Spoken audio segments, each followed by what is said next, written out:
The space station called Harmonix Prime floated in the empty darkness between two great empires.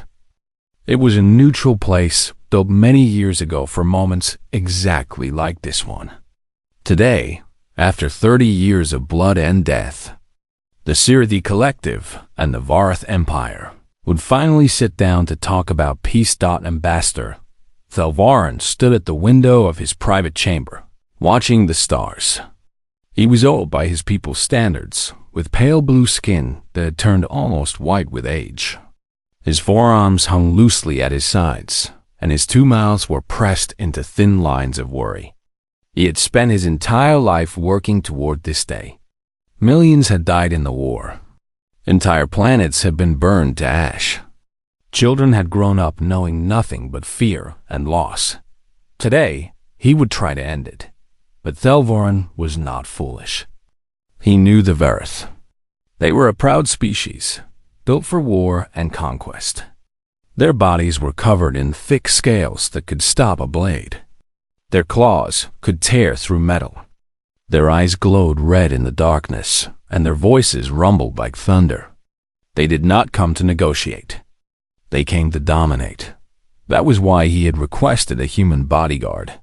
The door behind him opened with a soft hiss. Thelvarin turned to see a woman step into the room. She was small by any standard, barely reaching his shoulder. Her hair was the color of dark wood, pulled back from her face in a simple style. Her eyes were green, like the forest of old Earth that he had seen in pictures.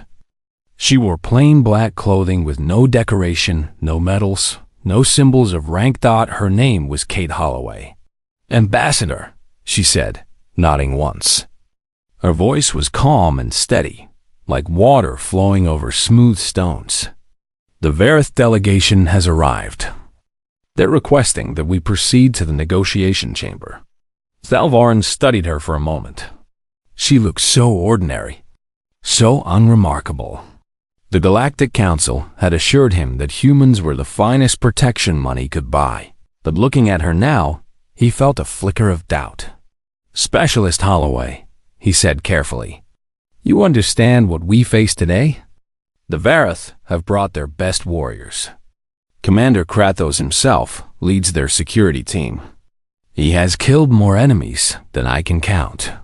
Kate met his eyes. There was no fear there, no hesitation.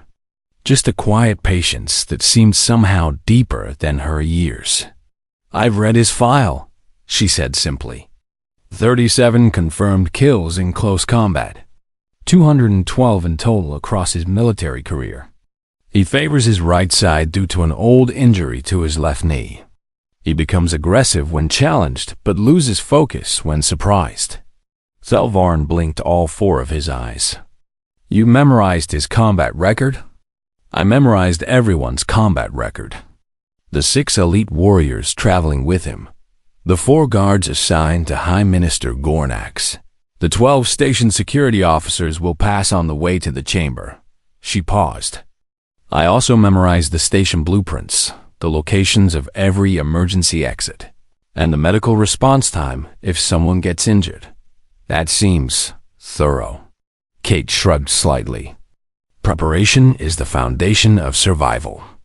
A human philosopher said that once. He was talking about business, but the principle applies." She turned toward the door. "We should go, Ambassador. It's not polite to keep people waiting, even people who want to kill you." Thelvarin almost smiled. "Almost. You think they want to kill me?" "I think they want to win," Kate said. "For the Varath, killing is often the same thing. But they won't touch you today. I promise you that." It was such a simple statement. No grand declaration, no dramatic oath. Just a quiet promise from a small human woman. And yet, somehow, Thelvarin believed her. They walked through the corridors of the station together. Thelvarin noticed that Kate positioned herself slightly behind him and to the right, where she could see anyone approaching from either direction. Her movements were smooth and economical. She never wasted a step. Her eyes moved constantly, scanning doorways and corners, cataloging faces and hands, The station was crowded with observers from dozens of species. News of the peace talks had spread across the galaxy, and everyone wanted to witness history being made. Thelvorn saw Kelmari traders with their long necks and golden scales. He saw Voss engineers with their mechanical limbs and glowing eyes. He saw representatives from the Galactic Council in their formal white robes, and everywhere he looked, he saw them watching Kate. Humans were still new to the galactic community. Their home world had only made contact with alien life 50 years ago. In that time, they had earned a strained reputation. Stories circulated about their world, a planet so dangerous that it had nearly killed them 1,000 times before they ever reached the stars. A planet of earthquakes and hurricanes, of predators and plagues, of ice ages and mass extinctions. The humans had survived it all. They had not just survived. They had conquered their world, tamed its dangers, and built civilizations that spanned continents. And then they had looked up at the stars and said, "What's next?" Some species admired them for this. Others feared them. The Varth, Thelvorn knew, simply did not believe the stories. They saw humans as small and weak, lacking claws or scales or natural weapons of any kind. They thought the stories were exaggeration, propaganda spread by a young species trying to seem more important than they were. They would learn. Differently today, the negotiation chamber was a large circular room with a domed ceiling made of transparent crystal. Stars glittered overhead, cold and distant. A round table sat in the center, surrounded by chairs designed to accommodate different body types. Holographic displays flickered above the table's surface, showing maps and data and casualty reports. The Vareth were already there. High Minister Gornak sat at the far side of the table, his massive form barely fitting in the reinforced chair. He was ancient by Vareth standards. His scales faded to a dull gray, but his eyes still burned with cunning intelligence. Behind him stood Commander Krathos and 6 elite warriors in full ceremonial armor. Their plasma lances hummed with barely contained energy. Their graviton shields shimmered like heat waves. They were a wall of muscle and metal and menace. They were meant to intimidate. And looking at them, Thelvorn felt his heart begin to beat faster. Then Kate stepped forward, placed herself between him and the Varth, and simply stood there. She did not speak. She did not move. She just watched them with those quiet green eyes, and something about her stillness made the air in the room feel different. Heavier, more dangerous. Commander Krathos let out a booming laugh. "This is your protection, Ambassador. One human female? I have crushed larger creatures with my bare hands." Kate said nothing. She just kept watching, and somewhere deep in his warrior's instincts, in the part of his brain that had kept his ancestors alive through millions of years of evolution, Krathos felt something he had not felt in a very long time. He felt uncertain. He pushed the feeling aside. It was ridiculous. She was just a human. Small, soft, breakable. He had no idea how wrong he was. The talks began badly and got worse from there. Ambassador Thelvorn took his seat at the round table, Kate standing silently behind him. Across from them, High Minister Gornak settled his massive body into his chair, the metal groaning under his weight. The holographic displays flickered to life, filling the air with images of destroyed cities, burning ships, and endless lists of the dead. 30 years of war, reduced to numbers on a screen. "Let us begin," Thelvorn said. His translator turned his musical voice into flat galactic standard.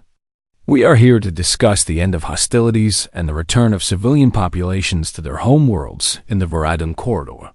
Gornax leaned forward.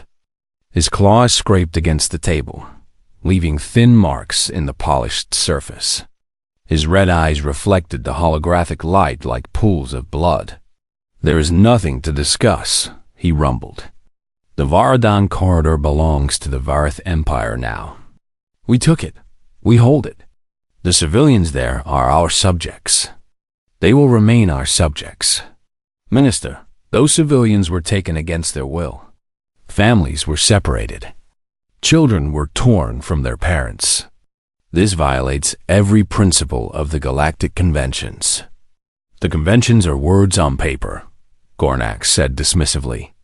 They mean nothing without the strength to enforce them. The Sirathi do not have that strength. You never did. That is why you lost. Delvorin kept his voice calm, though his hearts were racing. We did not come here to argue about the past.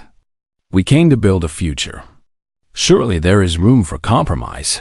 Compromise? Commander Kratos stepped forward, his armor boots thudding against the floor. He towered over the table, his shadow falling across Thilvorin like a dark blanket. The Varath do not compromise. We came here to accept your surrender. You will withdraw from all contested space. You will pay tribute for 100 cycles. You will accept our oversight of your military. Those terms are impossible. Our people would never accept them. Then your people will continue to die. Kratos smiled, showing rows of jagged teeth. We have enjoyed killing them. They scream in such interesting ways. Kate did not move. She did not speak. But something changed in her posture, something so subtle that only Kratos noticed it.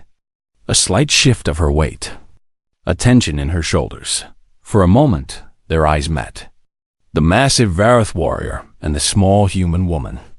Red eyes staring into green. Krath, single quotes, Os felt that uncertainty again, stronger this time. He did not like the feeling. It made him angry. You, he said, pointing one clawed finger at Kate. Human, do you have nothing to say? Or are you too afraid to speak in the presence of real warriors? Kate looked at him. Her face showed nothing. No fear, no anger, no emotion at all. She simply looked at him the way someone might look at a piece of furniture. I'm here to protect the ambassador, she said quietly. Not to speak for him. Protect him? Kratos laughed again, louder this time. The other Varath warriors joined in, their voices filling the chamber with harsh sound. You cannot protect yourself, little human. Look at you. No armor. No weapons. No claws. You are prey, pretending to be a predator. Perhaps, Kate said, if I wished, I could crush your skull with one hand. I could tear your arms from your body. I could break every bone in your fragile little frame. Perhaps, Kate said again. Kratos snarled. Her calmness infuriated him. She should be afraid. She should be begging. She should be showing the proper respect to a warrior who had killed hundreds of enemies. Instead, she just stood there, watching him with those empty green eyes. You know nothing of combat, he spat. Your species has been in space for barely 50 years. The Varath have been conquering the galaxy for 10,000. We have fought wars that lasted longer than your entire civilization. We have faced enemies that would make your blood freeze with terror. Kate tilted her head slightly, like a curious bird. That's interesting. Interesting? Interesting? I am telling you that you are nothing, human. Your species is nothing. A footnote in galactic history. And you find it interesting? I find it interesting, Kate said slowly, that you need to tell me how strong you are. In my experience, truly dangerous beings don't feel the need to explain themselves. The chamber went silent. The Varath warriors stopped laughing. Even High Minister Gornax raised one scaled eyebrow. Kratos stared at her. His red eyes burned brighter. His hands clenched into fists the size of Kate's head. You dare to mock me? I'm making an observation. Take it however you like. Thelvarin spoke quickly, trying to calm the situation. Commander, please. We are here for diplomacy, not confrontation. Perhaps we should return to the matter at hand. No. Kratos shook his head slowly. No. I want to hear more from the human. Tell me, little creature. Tell me about your observations. Tell me what you think you know about danger." Kate was quiet for a moment. When she spoke, her voice was soft, almost gentle. "On my home world," she said, "there is a small animal called a honey badger. It weighs about 30 pounds. It has short legs, small teeth, and no natural armor. By every measure, it should be easy prey." She paused. But the honey badger doesn't know that. It attacks lions. It fights off hyenas. It kills venomous snakes and eats them for breakfast. It has been recorded surviving cobra bites that would kill animals 10 times its size. When faced with a threat, it doesn't run. It doesn't hide. It attacks, always. Kate's eyes met Krathos' ass again. The honey badger has survived for millions of years because every predator on our planet learned the same lesson. Some prey isn't worth the cost. Some creatures fight so hard, so viciously, so completely, that winning against them means losing anyway. The silence stretched. Krathos' jaw worked, but no words came out. "Humans evolved alongside the honey badger," Kate continued. "We watched it. We learned from it. We took its lesson and made it our own. Size doesn't matter. Strength doesn't matter. What matters is will. What matters is the absolute refusal to stop fighting until you're dead or victorious." She smiled then, just slightly. It was not a warm smile. "I'm not here to impress you, Commander. I'm not here to match threats or measure strength. I'm here to do a job. And if anyone in this room tries to hurt Ambassador Thelvarin, I will do that job. Thoroughly." Krathos' face twisted with rage. No one had ever spoken to him like this. No one had ever dared. He was the greatest warrior of the Varith Empire, and this tiny human woman was treating him like an annoyance. "Enough," he snarled. He turned to Gornax. "Minister, these talks are a waste of time. The Sirithi have no intention of surrendering. They've brought this human insect to mock us. I say we end this farce and return to the war." Gornax considered for a moment, then nodded slowly. "Very well. Commander, deliver our final message to the ambassador." Krathos turned back to Thelvarin. He took one step forward, his massive form blocking out the light. "The Varith Empire rejects your request for peace," he said formally. "You will leave this station. You will return to your people. And you will tell them that the war continues until every Sirithi world burns." He reached out with one clawed hand, moving toward Thelvarin. Kate moved faster. Nobody saw her move. One moment Kate was standing behind the ambassador's chair, still and quiet as a statue. The next moment she was between Krathos and Thelvarin, her hand wrapped around the commander's wrist. Krathos looked down at her, more surprised than angry. Her fingers looked so small against his armored scales. Her grip seemed almost gentle. Then she twisted. The sound that followed was unlike anything the Varith had ever heard. It was wet and sharp, like green wood breaking. Krathos' wrist bent in a direction it was never meant to go. The bones inside cracked and separated. His plasma lance fell from suddenly nerveless fingers and clattered to the floor. For one frozen heartbeat, nobody moved. Then Krathos screamed. It was a sound of pure agony. The cry of a warrior who had never truly experienced pain before. He had been cut, burned, beaten. But he had never felt anything like this. This white-hot lightning that shot up his arm and exploded behind his eyes. The elite warriors reacted instantly. Their training kicked in, overriding their shock. 6 massive Varith soldiers charged forward, weapons raised, ready to tear this tiny human apart. Kate was already moving. She pulled Krathos toward her, using his own body weight against him. His massive form stumbled forward, directly into the path of the first charging warrior. They collided with a heavy crash. armor grinding against armor. Kate ducked under Krathos' flailing arm and came up beside the second warrior. Human martial arts had developed over thousands of years on Earth. Different cultures, different philosophies, different techniques. But they all shared one common truth. The human body was fragile compared to most predators. Humans had no claws, no fangs, no natural armor. They survived by being smart, by learning where to strike, by understanding that even the largest enemy had weaknesses. Kate knew exactly where the Vareth were weak. She planted her palm against the second warrior's knee joint. It was a small target, a gap in his armor where the metal plates needed to flex. She pushed with her legs, her hips, her whole body behind the strike. The joint was strong, designed to support hundreds of pounds of muscle and scale, but it only bent one way. The warrior fell with a roar of pain, clutching his ruined knee. Kate was already past him, moving toward the third warrior.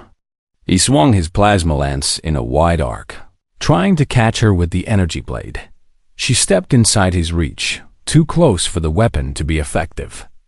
Her hands found his shoulder, his elbow. His elbow. She turned her body, using his own momentum against him. There was a wet pop as his arm left its socket. The third warrior joined the second on the floor. 15 seconds had passed. The fourth warrior was smarter. He activated his graviton shield, a shimmering field of force that could stop energy weapons and projectiles. He crouched behind it, waiting for Kate to come to him. Kate did not try to go through the shield. She went around it. The shield was designed for ranged combat, for stopping the weapons that most species used. It had gaps on the sides, small spaces where the user needed to move and see. Kate slipped through one of those gaps like water through a crack. Her hand struck the warrior's throat. Not hard enough to crush, not hard enough to kill, just hard enough to collapse his windpipe temporarily, to cut off his air. The warrior dropped his shield and grabbed his neck, gasping for breath that would not come. 30 seconds. The fifth and sixth warriors had learned from their brother's mistakes. They spread apart, coming at Kate from both sides. They did not charge blindly.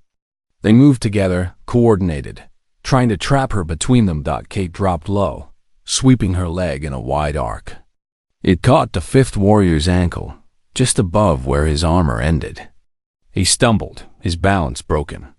Kate used his falling body as a platform, pushing off against his chest to launch herself at the sixth warrior. Her knee connected with his jaw. The impact traveled through his skull, rattling his brain inside its protective case. His eyes rolled back, and he crumpled like a puppet with cut strings. The fifth warrior tried to rise. Kate landed beside him, grabbed his head with both hands, and slammed it into the floor. Not hard enough to kill, just hard enough to make the world go dark. 40-5 seconds. Kate stood in the middle of the chamber, breathing steadily. Around her, 6 elite Vareth warriors lay groaning in pain. The finest soldiers of the Empire, trained since birth for combat, equipped with the most advanced weapons in the galaxy. Defeated by a single human in less than a minute. She turned to face Commander Krathos. He was still standing, cradling his broken wrist against his chest. His red eyes were wide, showing white around the edges. It was an expression that Kate had seen many times before. Fear. "My arm," she said calmly, "is not tired yet." Krathos said nothing. He could not speak. His mind was still trying to process what he had just witnessed. This was impossible. This small, soft, fragile creature had destroyed his warriors like they were nothing. She had moved through them like wind through grass. Kate walked toward him slowly. Each step was deliberate, measured. She was not in a hurry. She had all the time in the world. "You called me prey," she said. "You called humans weak. You said we were a footnote in history." She stopped in front of him, looking up at his face. He was 3 times her size. His claws could cut through steel. His scales could deflect blades. None of that mattered. My species evolved on a death world, Kate continued. A planet that tried to kill us every single day. We faced predators with claws and teeth. We faced diseases that wiped out millions. We faced ice ages that froze everything from pole to pole. We faced asteroids that darkened the sky and killed the giant lizards that ruled before us. She held up her hands, small and soft and seemingly harmless. We survived all of it. We survived because we learned to use tools when we had no claws. We learned to work together when we were outnumbered. We learned to think and plan and adapt. Most importantly, we learned that being small means nothing when you know where to strike. Kratos' legs trembled. He wanted to run. He wanted to attack. He wanted to do something, but he could not move. He was frozen by something more powerful than fear. Respect. Kate turned away from him and walked toward High Minister Gornax. The ancient Varith leader had not moved from his chair. His claws gripped the armrest so tightly that the metal was beginning to bend. "Minister," Kate said. Her voice was still calm, still quiet. "The ambassador came here seeking peace. You responded with threats. Your commander attempted to harm a diplomatic envoy. By your own laws, I would be within my rights to kill everyone in this room." Gornax's jaw worked. "You would not dare." "No," Kate agreed. "I would not. Because Ambassador Thelvarin believes in peace. He believes that your people and his people can live together without more death. He has dedicated his life to that belief." She placed her hands flat on the table, leaning forward. "So I am going to give you a choice. Option 1. You apologize to the ambassador. You return to this table. You negotiate in good faith. The civilian populations go home. The war ends. And option 2? Option 2 is that I file a report with the Galactic Council. Every species in the galaxy sees this recording. They see 6 elite Varith warriors defeated by 1 human.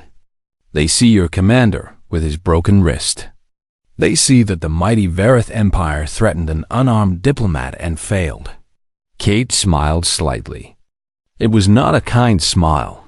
"Your empire is built on fear, Minister. What happens to that fear when everyone sees that you can be beaten?" 3 minutes. Gornax was silent for a long moment. His red eyes moved from Kate to his fallen warriors to Kratos, who still stood frozen in place.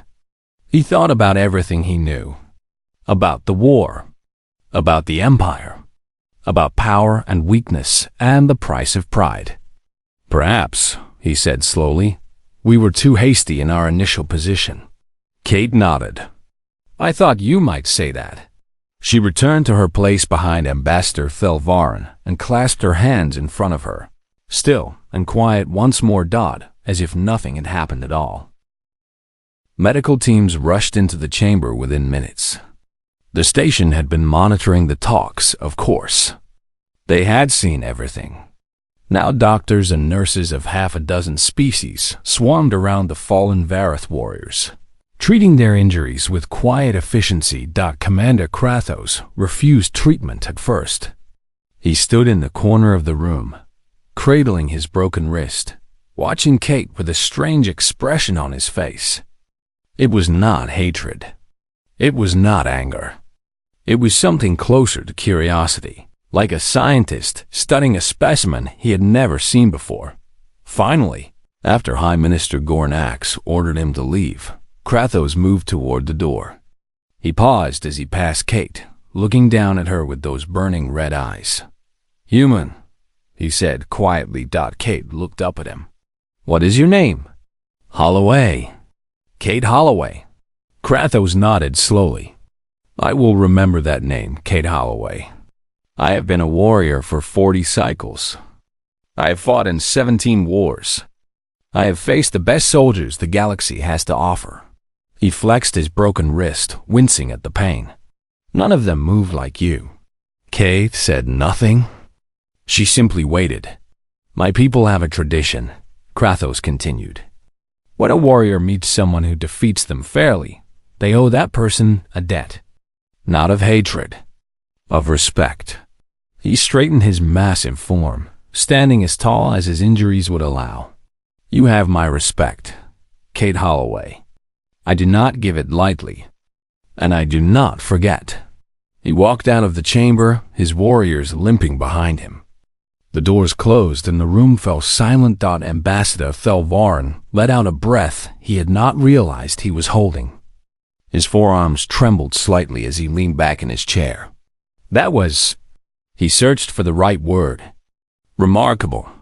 Kate shrugged slightly. I was just doing my job, Ambassador. Doing your job? You defeated 6 elite warriors in less than a minute. You made Commander Kratos, the most feared soldier in the Varith Empire, admit respect for you. You changed the entire direction of these negotiations with 3 minutes of action. The negotiations haven't changed yet, Kate said. The minister hasn't agreed to anything. Thelvarin looked across the table at Gornax. The ancient Varith was still sitting in his chair, still gripping the armrests. But something was different about him now. The arrogance was gone. The casual cruelty had faded from his eyes. In its place was something that looked almost like caution. "I, Minister," Thelvarin said. "Shall we continue?" Gornax was silent for a long moment.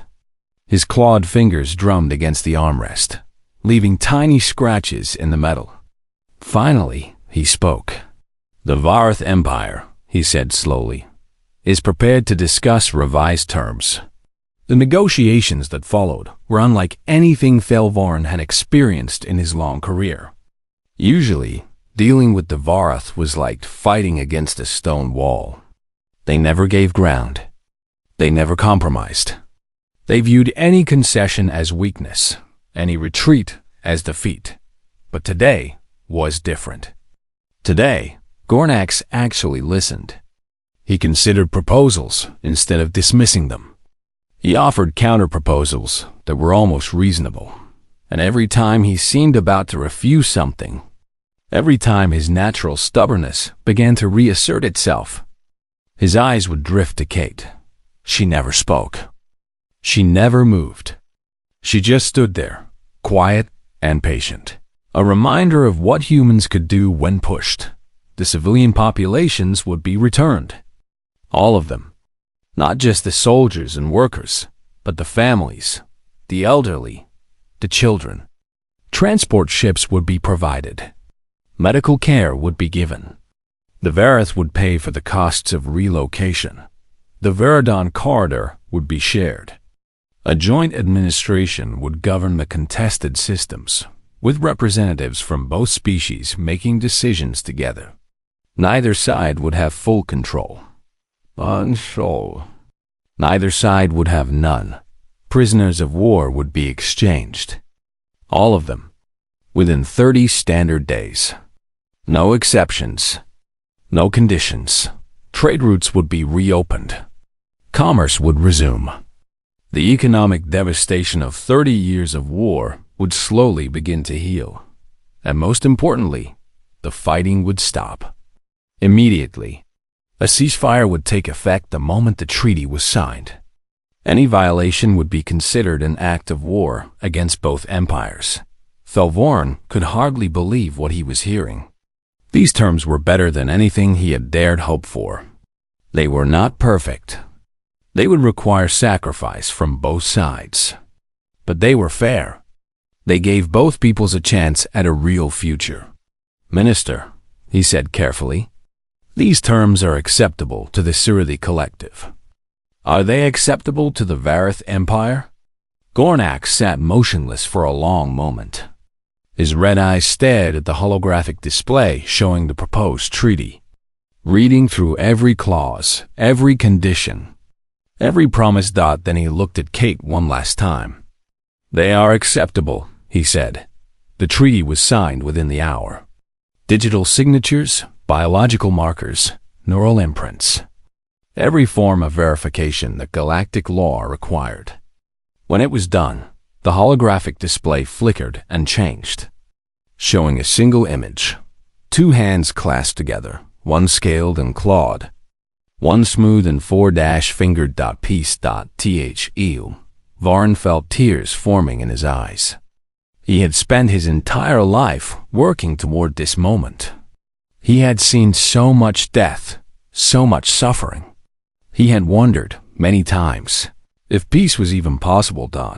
Now he knew. As the delegations prepared to leave, Gornax approached Thelvorn.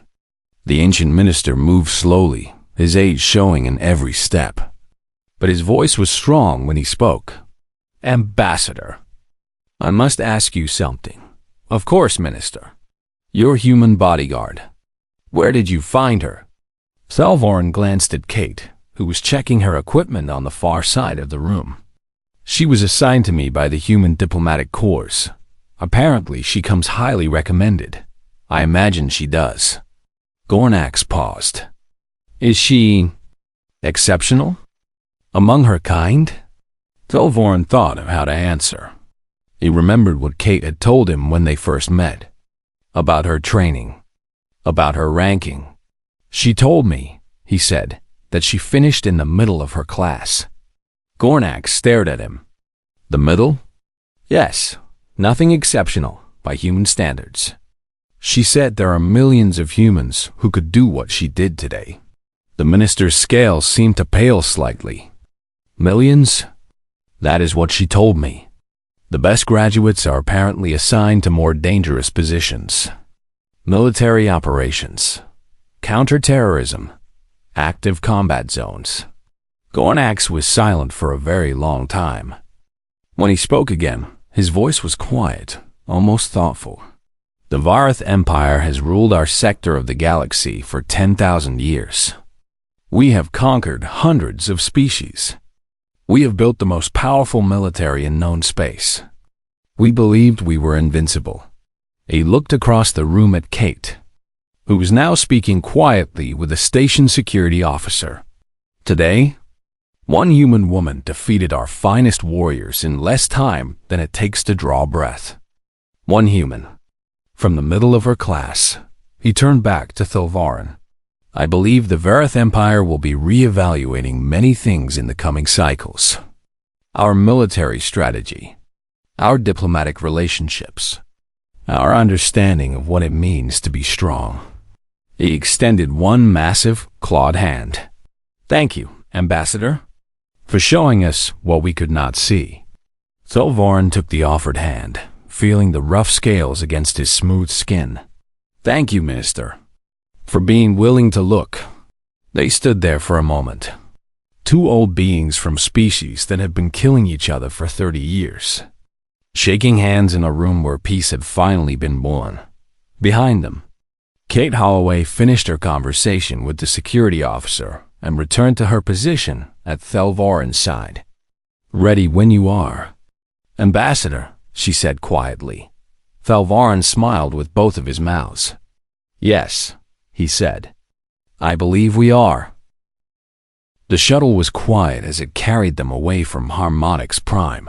Stars streamed past the viewports like rivers of light, cold and beautiful and impossibly far away.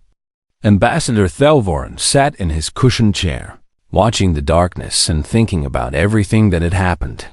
Kate sat across from him, reading something on her datapad.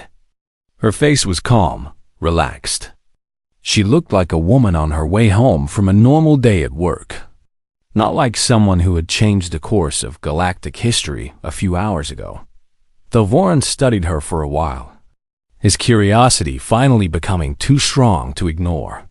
Specialist Holloway, he said. She looked up from her datapad. Yes, Ambassador? May I ask you something personal? Of course. He hesitated, trying to find the right words. In the negotiation chamber, when you faced those warriors, were you afraid? Kate considered the question. She set down her datapad and folded her hands in her lap, thinking carefully before she answered. Fear is a chemical response, she said finally. When a human faces danger, our bodies release certain chemicals. Adrenaline makes our hearts beat faster and our muscles work harder. Cortisol sharpens our focus and our reactions.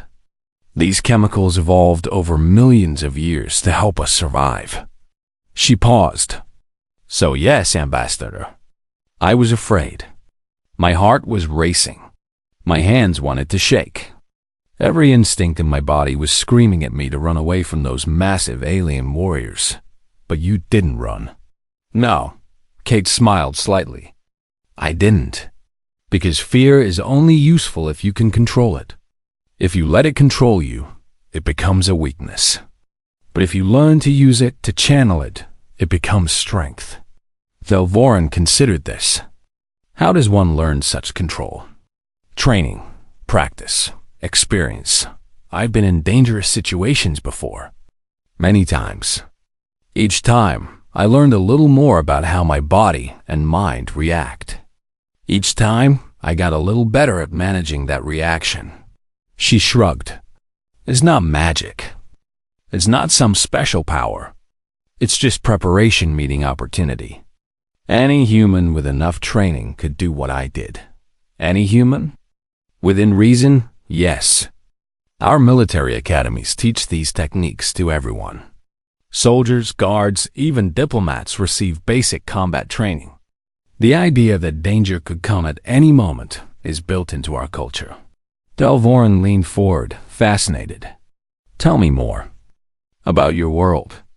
About how humans became what you are. Kate was quiet for a moment, her green eyes distant with memory. Earth is a beautiful planet, she said slowly. Blue oceans. Green forests. White clouds against the sky, the color of your Cirithi silks. When you see it from space, it looks peaceful, gentle, safe. Her smile faded. But that appearance is a lie. She stood and walked to the viewport, looking out at the passing stars. Every creature on Earth is a survivor of an endless war for existence. The strong eat the weak. The fast escape the slow. The clever outlast the foolish. This has been true for 4 billion years, since the first tiny organisms appeared in our ancient oceans. She turned to face Thelvoran. Humans are not the strongest species on Earth. We are not the fastest. We do not have the sharpest claws or the hardest shells. What we have is this. She tapped her head. Our brains. Our ability to think, to plan, to imagine things that don't exist yet and then make them real. When we face predators with teeth and claws, we invented spears. When we face cold that could freeze us, we invented fire. When we faced distances too far to walk, we invented vehicles. Kate sat back down across from the ambassador. But it wasn't just our intelligence that saved us. It was our stubbornness. Our absolute refusal to accept defeat. Other species on Earth, when they faced dangers they couldn't overcome, they died out. They became extinct. Humans never accepted that option. You mentioned earlier that your world tried to kill you many times. Yes, ice ages froze most of the planet for thousands of years at a time. We survived by learning to make clothes, to build shelters, to work together in groups. Plagues wiped out huge portions of our population. We survived by developing medicine, by learning how diseases spread, by building hospitals. Asteroids struck our world and darkened the sky for years. We survived by storing food, by adapting our crops, by moving to new lands. Kate's voice became softer, more thoughtful. Every time our world tried to kill us, we found a way to live. Every obstacle made us stronger. Every disaster taught us something new. By the time we reached the stars, we had already overcome challenges that would have destroyed most species. Thelvoran absorbed this. He thought about the Cirithi, his own people. They had evolved on a gentle world, a planet of mild temperatures and plentiful food. They had never known true hardship.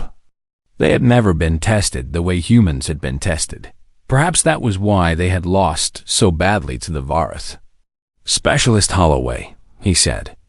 May I ask another question? Of course. Do you think humanity will ever seek to expand its influence? To conquer, as the Verith do? Kate was quiet for a long moment. When she spoke, her voice was careful, measured. Humans have a complicated relationship with conquest. We've done terrible things to each other throughout our history.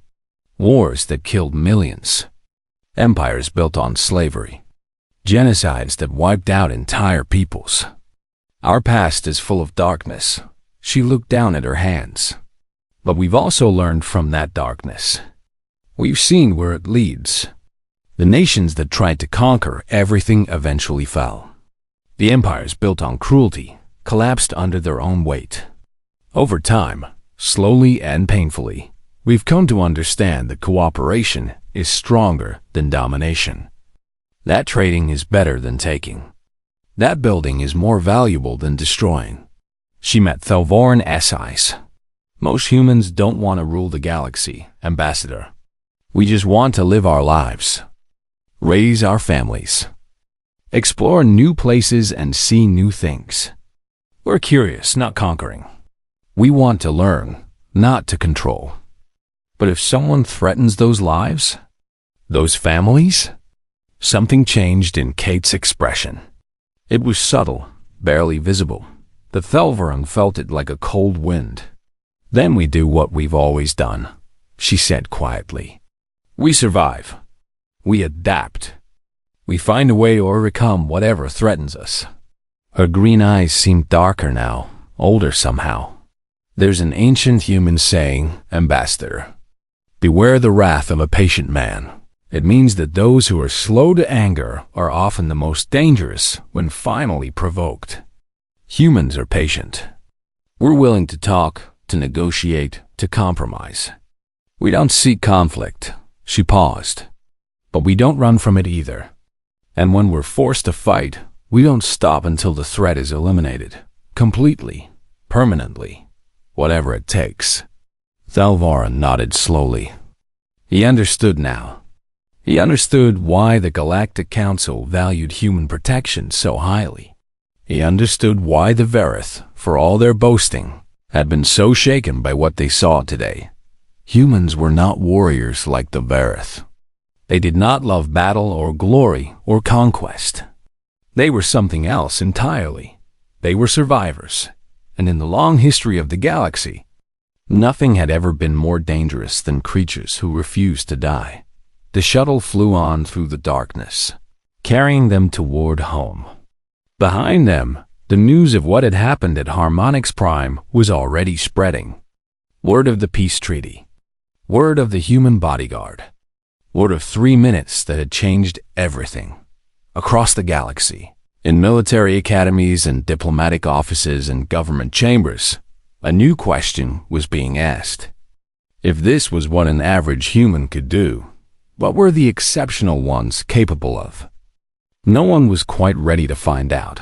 But somewhere, in the darkness between stars, humanity continued on its journey, exploring, learning, growing, patient as always. Ready for whatever came next on, they had survived everything their world could throw at them. They had survived the cold darkness of space. They would survive whatever the galaxy had in store, because that was what humans did. They survived, not always.